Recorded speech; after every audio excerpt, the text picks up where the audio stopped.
Hi guys, Blake here with Lilley's Landing Resort and Marina on the beautiful upper Lake Taneycomo. It is Sunday, March the 28th, and I am going to do the one cast for you today.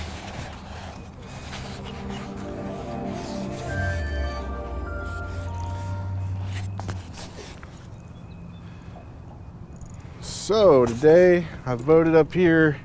I'm just kind of, maybe 100 yards into the mouth of Turkey Creek here. Phil,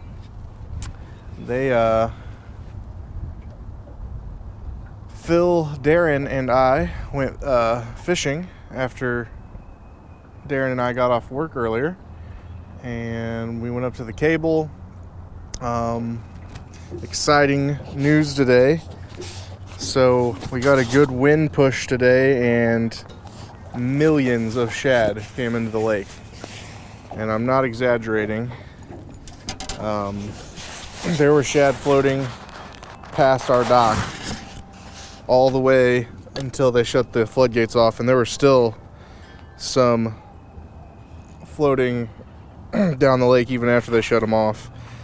And so lots of shad in the water. However, what it meant is that they filled their bellies up from the time the shad started coming in this morning until the time we went fishing. And we fished from the cable all the way to Short Creek, and we only caught one fish. So they're real full, and they didn't want to have anything to do with anything we were throwing at them. So I've come down here to Turkey Creek, and I'm gonna go with the super old school method in the book here. We're going with a bobber and a worm. So I've taken a night crawler. I pinched off about half of my night crawler, got the broken end there, got the not broken end there. I'm gonna take the end that I didn't break, and I'm just gonna go about a 1/4 inch down that worm. I'm just gonna hook it once like that, so it dangles straight off the end of the hook. I'm gonna set my indicator just a little bit deeper here, about 4 foot. That's what Dwayne was telling me. And we just got these into the shop. These are the airlock bobbers. They have a little threaded ring. You take that off, put it on the line, and then screw it back down, and then you just can untighten a little bit to slide it up and down. They're made of foam, and they can hold up a lot of weight. So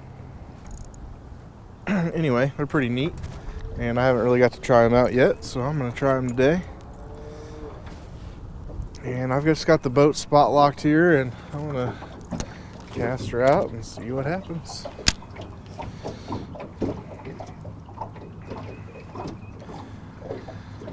Oh, so fishing reports from this morning, pretty good. All the boats that were up at the dam this morning when the shad started coming over all had great reports of catching fish.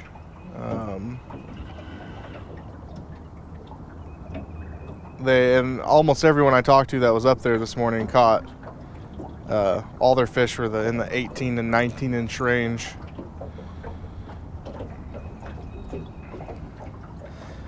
But fishing definitely slowed down after the trout had a couple hours of feasting time on the shad run.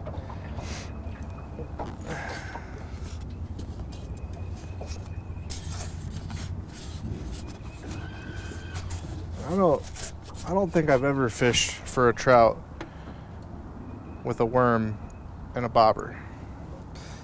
So you guys will have to bear with me on this here.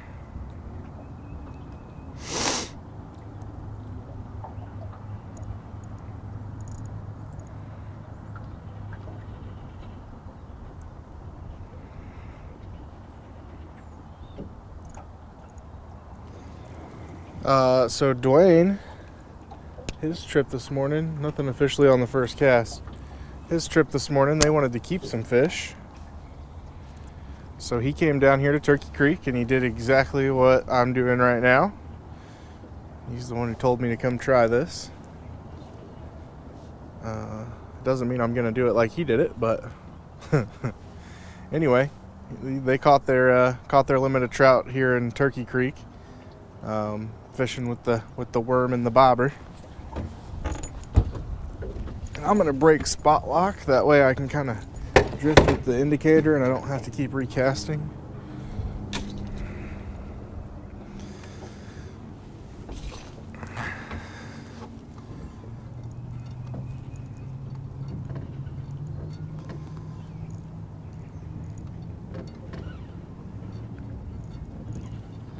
But anyway, so the floodgates are shut off. We're down to 3 units at the moment.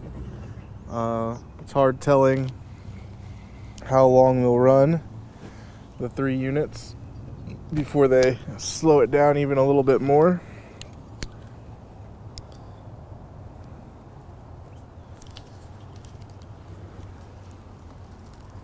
But the great news, even though the fishing wasn't the greatest this afternoon, because of how many shad came in the lake, because of that amount of shad, these fish, after they get over their first bellyache, will be looking for shad.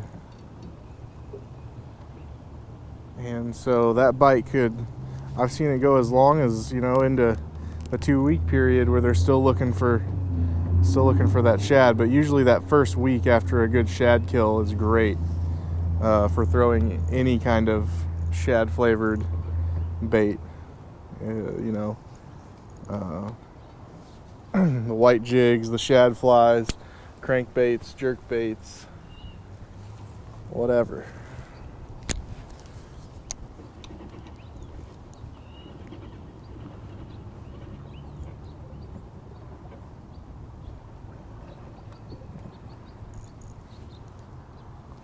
Oh, I think I might have had a hit. Oh, there he was. Got him. It does work.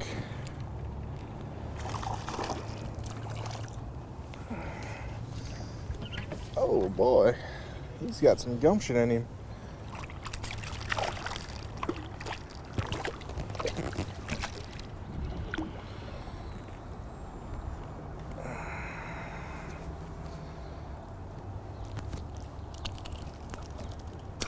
Well, I was going to show him to the camera there, but he threw himself off the hook. Oh, don't do that. Okay, let's get another worm rigged up. Should still have my other half piece in here.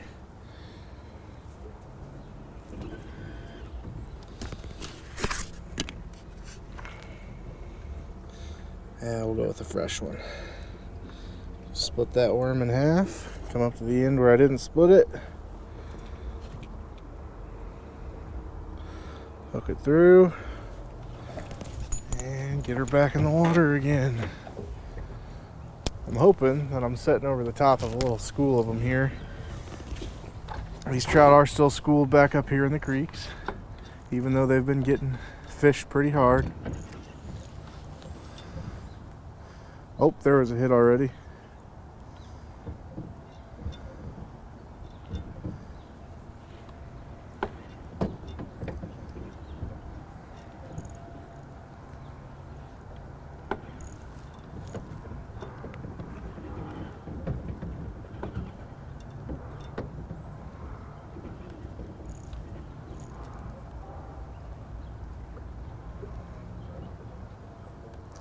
The wind is blowing me back up the creek, so I'm going to try to face my nose down. Oh boy, I didn't mean to do that. I'm going to try to face my nose downstream. Maybe I can fight the wind a little easier.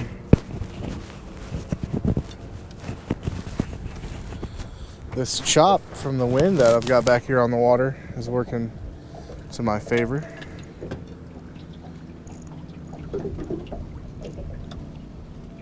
There we go.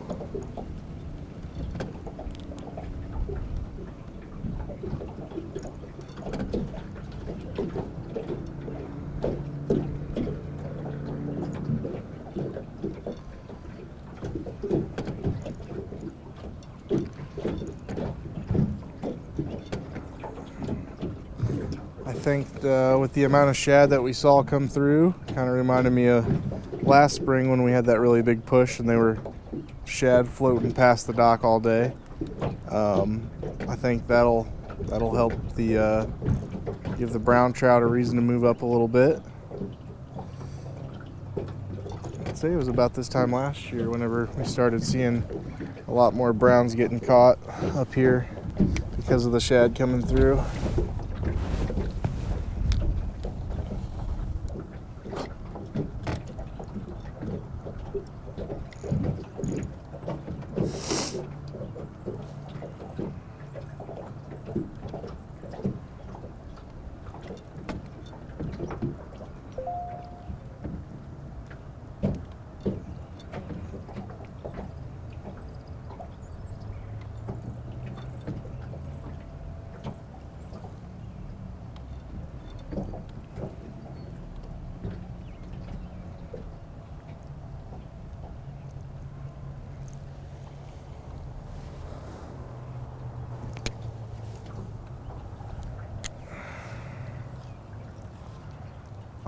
I forgot to mention, I have a piece of split shot about a foot above that worm just to keep it dangling straight up and down underneath the indicator here.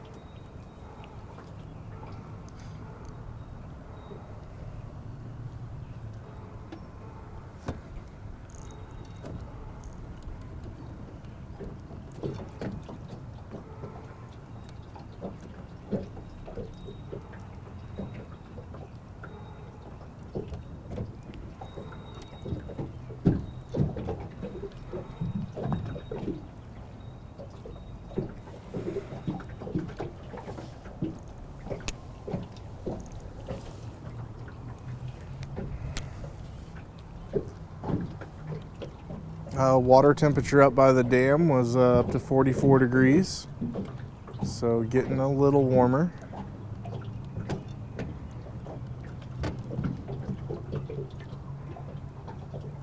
That will also help the fish get a little more hungry. I'm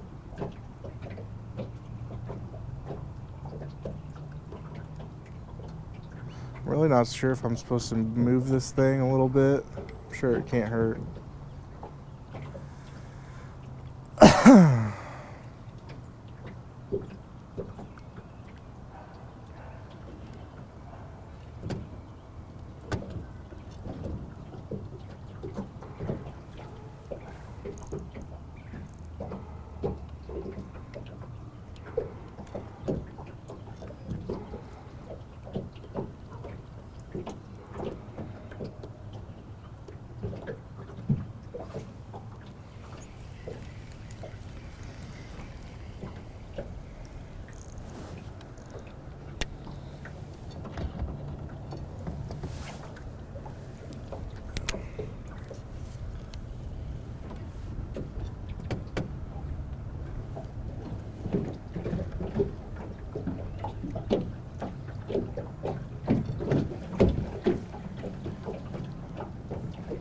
So I haven't done a whole lot of creek fishing here on Taneycomo, but I do know that anytime I have fished a creek, that if you're not getting a bite in an area, you just need to move a little bit and try again. So I'm just going to kind of move back down towards the mouth of the creek here and see how my luck treats me.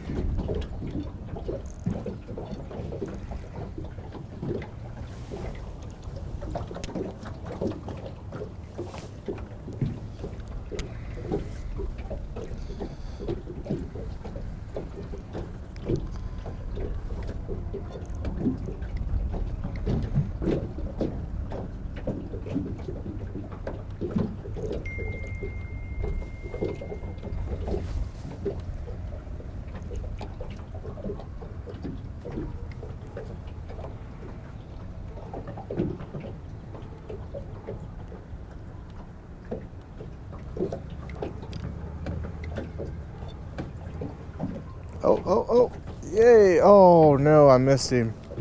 Oh, there he was. He came back for it again. There, he got it that time.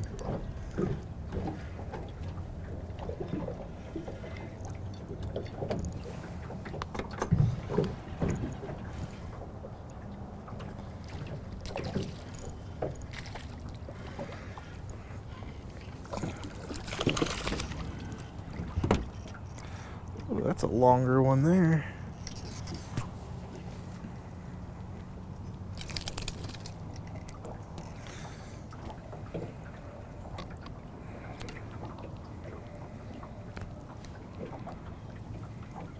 Come here, buddy. They are feisty down here today.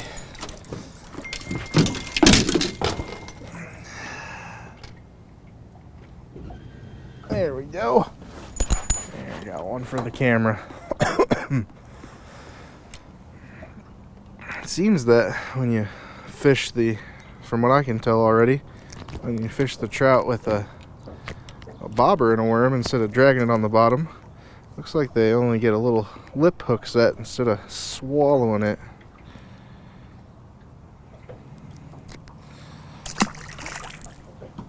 Which is always nice.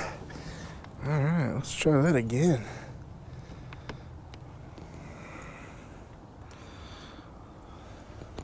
Pinch my worm. Hook it about a 1/4 inch down. Ready to go again. Well, assuming I didn't get my bobber all tangled up on the end of my rod.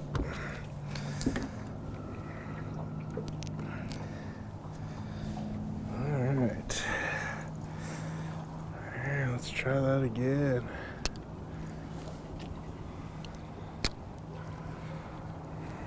Oh, worms are messy. A couple of the guides have a trick where they take the night crawlers out of the box, wash them off with water, and put them over ice. It won't kill them, it keeps them alive, but it keeps your hands clean too, and you don't get a bunch of worm dirt all over your boat and all over your hands.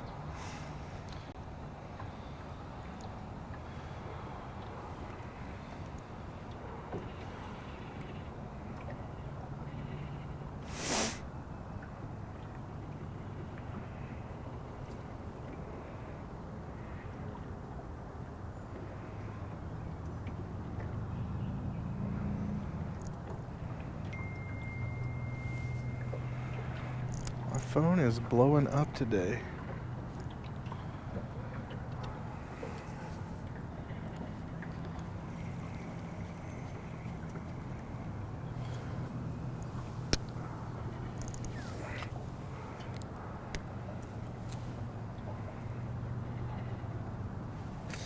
Alright, I'm gonna take my spot lock off again and just kind of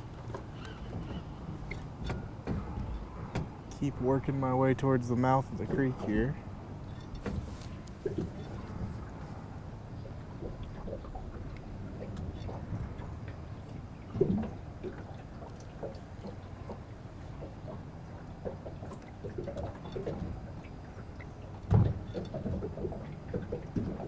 Oh, that sun's right in my face.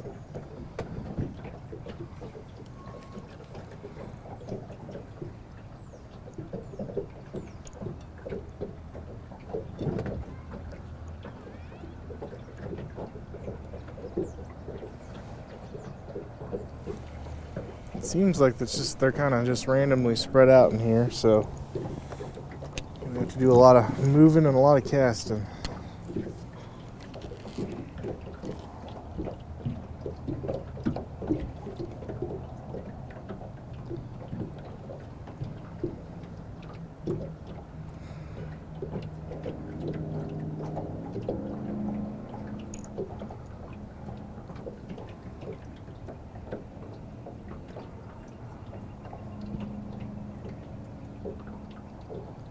Something I thought was pretty cool while we were fishing earlier is, so a lot of those shad are floating on top of the water, or just barely moving, and the trout were coming up, surfacing, and taking them off the top.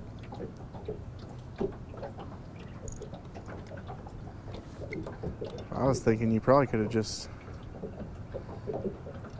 Threw a big white bobber out there with hooks all over it.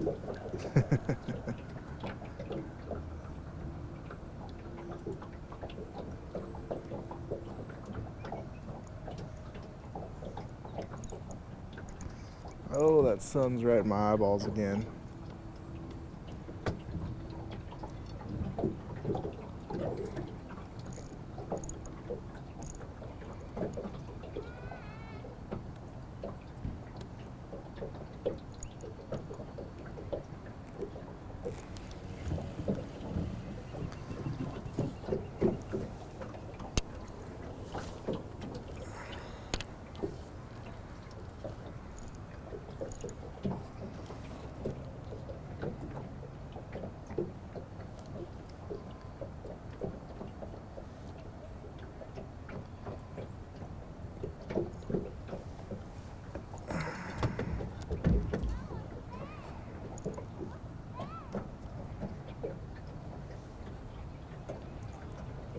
Kind of do a circle and circle back around on this spot where I caught those couple.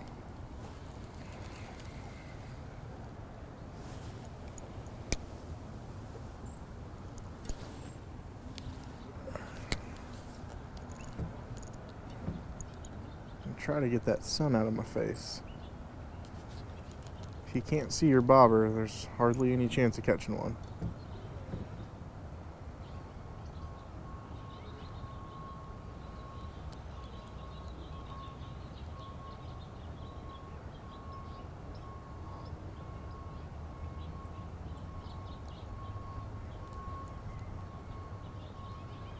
This is a nice, peaceful, relaxing way to fish.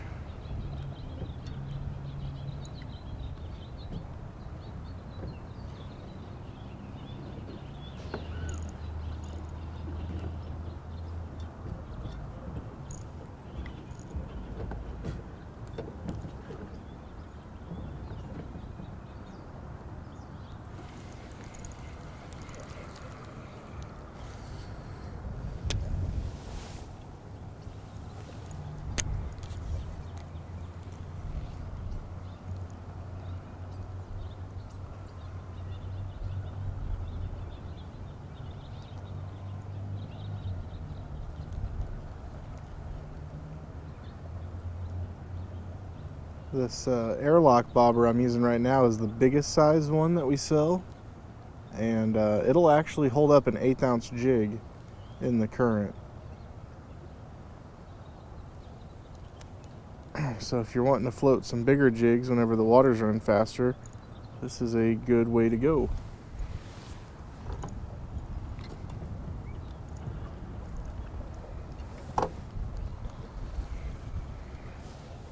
Just gonna keep recasting it.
All right, a couple more minutes.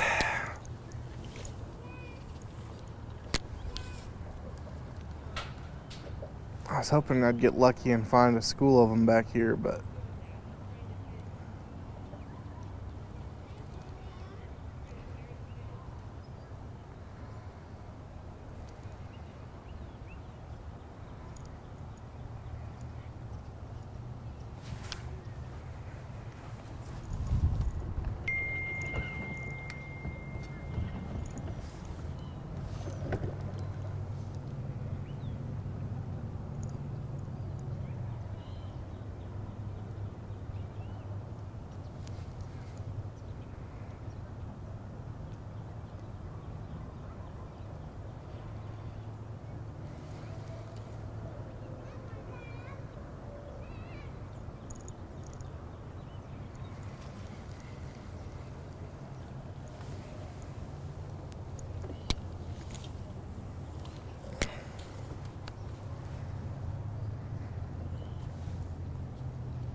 Okay, this is my last cast.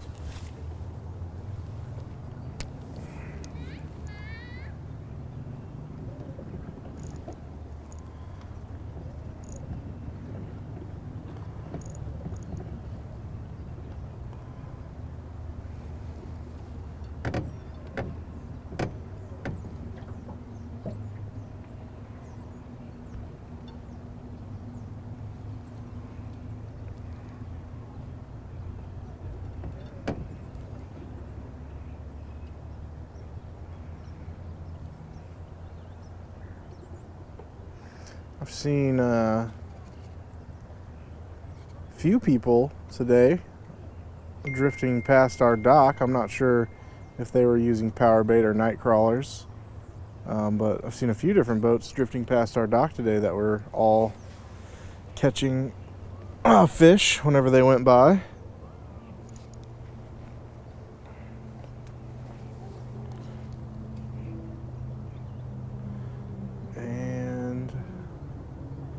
I just got the supper is ready text. So we appreciate you guys watching today. If you're having a hard day and need a way just to catch a fish or two, maybe a night crawler under a bobber back here in the creeks is the way to do it. There's definitely 2 more fish than I caught earlier. So we thank you guys for watching. Like and share us on Facebook, and we will be out here tomorrow to do it again for you.